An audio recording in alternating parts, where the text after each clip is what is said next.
ನಮಸ್ಕಾರ ಕನ್ನಡಕ ನಿಮ್ಮ ಅಲೈವ್ ಕನ್ನಡ ಚಾನೆಲ್ಗೆ ತಮ್ಮೆಲ್ಲರಿಗೂ ಸ್ವಾಗತ ಸುಸ್ವಾಗತ. ನೀವಿನ್ನೂ ನಮ್ಮ ಚಾನೆಲ್ಗೆ ಸಬ್ಸ್ಕ್ರೈಬ್ ಆಗಿಲ್ಲದಿದ್ದಲ್ಲಿ ದಯಮಾಡಿ ಸಬ್ಸ್ಕ್ರೈಬ್ ಆಗಿ. ಇದೇ ತರಹದ ರಾಶಿ ಭವಿಷ್ಯ ವಿಡಿಯೋಗಳಿಗಾಗಿ ನಮ್ಮ ಪೇಜ್ನ ಸಬ್ಸ್ಕ್ರೈಬ್ ಮಾಡೋದನ್ನ ದಯಮಾಡಿ ಮರೆಯಬೇಡಿ.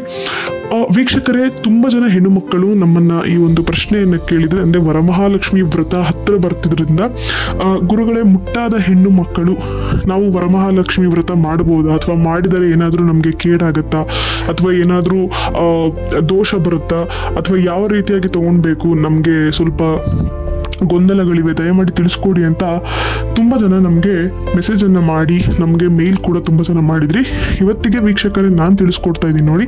ಅದಕ್ಕೂ ಮುಂಚೆ ಇದನ್ನು 4 ಜನಕ್ಕೆ ಶೇರ್ ಮಾಡಿ, ಅವರು ಕೂಡ ಈ ಉಪಯುಕ್ತ ಮಾಹಿತಿಯನ್ನು ತಿಳ್ಕೊಳ್ಳಿ ಅಂತ ಹೇಳ್ತಾ, ಮೊದಲಿಗೆ ನಮ್ಮ ಧಾರ್ಮಿಕ ಸಂಪ್ರದಾಯದ ಪ್ರಕಾರ ಮುಟ್ಟಾದ ಹೆಣ್ಣು ಮಕ್ಕಳು ಯಾವುದೇ ರೀತಿಯಾದ ದೇವಸ್ಥಾನಗಳಿಗೆ ಅಥವಾ ಯಾವುದೇ ರೀತಿಯಾದ ಒಂದು ಪೂಜಾ ಕಾರ್ಯಕ್ರಮಗಳನ್ನು ಮಾಡಬಾರ್ದು ಅನ್ನತಕ್ಕಂತಹ ಒಂದು ಸಂಪ್ರದಾಯ ಇದೆ.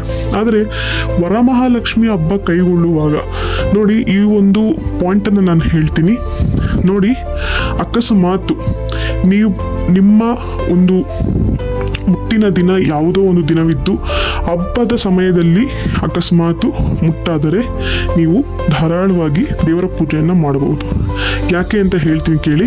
ಹೆಣ್ಣು ಮಕ್ಕಳನ್ನು ನಾವು ಈ ಒಂದು ಸಂಪ್ರದಾಯದಿಂದ ಹೊರಗಿಡೋದು ಏನಕ್ಕೆ ಅಂತ ಅಂದರೆ, ಆ ಒಂದು ಸಮಯದಲ್ಲಿ ಅವರು ದೈವ ಶಕ್ತಿಯನ್ನು ಹೊಂದಿರ್ತಾರೆ ಮತ್ತು ಆ ಸಮಯ ಅವ್ರಿಗೆ ತುಂಬ ಸೂಕ್ಷ್ಮವಾಗಿರುತ್ತೆ ಅನ್ನತಕ್ಕಂತಹ ಕಾರಣಕ್ಕೆ ಹೆಣ್ಣು ಮಕ್ಕಳನ್ನು ಹೊರಗಡೆ ಇರುವಂತಹ ಒಂದು ಪದ್ಧತಿ ಇದೆ.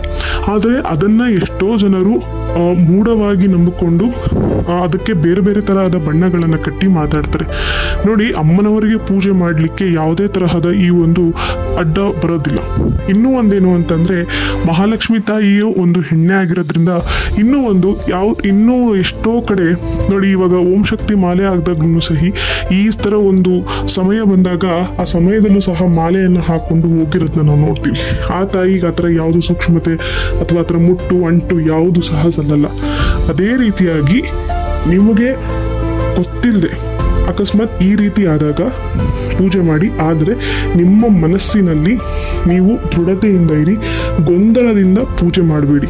ನಿಮ್ಮ ಮನಸ್ಸಿನಲ್ಲಿ ನೀವು ದೃಢವಾಗಿ ನೀವು ಒಂದು ಸಂಕಲ್ಪವನ್ನು ಏನಿಟ್ಕೊಂಡು ನೀವು ಮಾಡ್ತೀರಾ, ಆ ಸಂಕಲ್ಪ ನೆರವೇರಲಿ ಅನ್ನೋ ಕಡೆಗೆ ಗಮನವನ್ನು ಕೊಟ್ಟು ಪೂಜೆ ಮಾಡಿ ದೇವರನ್ನು ಬೇಡಿಕೊಂಡ್ರೆ ನಿಜವಾಗ್ಲೂ ನಿಮಗದು ಫಲ ಕೊಡುತ್ತೆ. ತಾಯಿ ಯಾವುದೇ ಕಾರಣಕ್ಕೂ ನಿಮಗೆ ಬೇರೆ ತರಹದ ಪಾಪ ಅಥವಾ ದೋಷಗಳನ್ನು ಕೊಡಲ್ಲ ಅಂತ ಹೇಳ್ತಾ, ಇನ್ನೂ ತುಂಬ ಜನಕ್ಕೆ ಸ್ವತಃ ಅವರ ಮನಸ್ಸೇ ಸಹ ಒಪ್ಪಲ್ಲ ಪೂಜೆ ಮಾಡಲಿಕ್ಕೆ ಆ ಥರ ಒಂದು ಸಮಯದಲ್ಲಿ.